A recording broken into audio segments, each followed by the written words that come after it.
अमोल मिटकरींना काय पक्षात आता फरक वाटतोय? अजित पवारांच्या तुम्ही तर म्हणतात राजकारणात तुम्हाला अजित पवारांनीच आणलं. अजित पवारांच्या नेतृत्वातला पक्ष आणि आत्ताच्या घडीचा आज मितीला आपण बोलतो आहोत, काय फरक वाटतो पक्षामध्ये? काल सुनेत्रा वहिनींची राष्ट्रीय अध्यक्ष म्हणून निवड झाली. आत्तापर्यंत म्हणजे कालच्या संध्याकाळपर्यंत अजितदादांचा जो पक्षामधला वावर होता, त्यांचं विधिमंडळात येणं, पक्षाच्या प्रत्येक म्हणजे अचानक यायचे विधान परिषदेच्या सभागृहात मोजायचे 8 आमदारापैकी किती आमदार हजर आहेत. त्याच्यामुळे टेरर असायचा आमदारांवर की दादा कधी येऊन काउंट करू शकतात आपल्याला.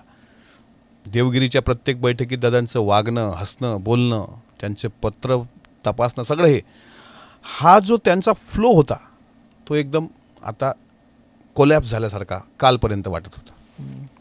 कसं होतं की आदरणीय सुनेत्रा वहिनी त्या धक्क्यात आहेत, त्या धक्क्यातून त्या सावरायला अजून वेळ घेतील. पण मी तुम्हाला लिहून देतो, पुढच्या 6 महिन्यात दादाची जी पोकळी आज आम्हाला जाणवते ती पूर्ण भरून काढण्याची क्षमता सुनेत्रा वहिनींमध्ये आहेत. त्यांना कोणी कमजोर समजू नये. त्या अबला नाही आहेत, त्या सबला आहेत. छत्रपती ताराराणीचा, सईबाईचा, जिजाऊचा वारसा सांगणारी लेख आहे. 6 महिन्यात कव्हर करतील वहिनी. आम्हाला जे पितृछत्र हरवल्याचं दुःख आहे ना, पण आमचं मातृछत्र अजून जिवंत आहे.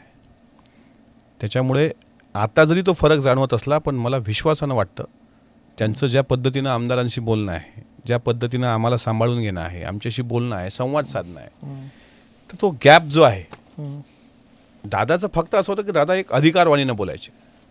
इथं थोडंसं प्रेमानं संवाद आहे.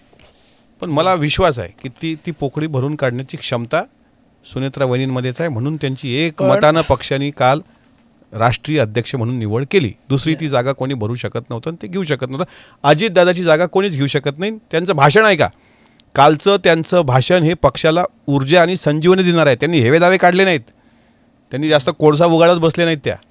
त्यांनी टू द पॉईंटच सांगितलं की पक्ष आता कसा वाढवायचा.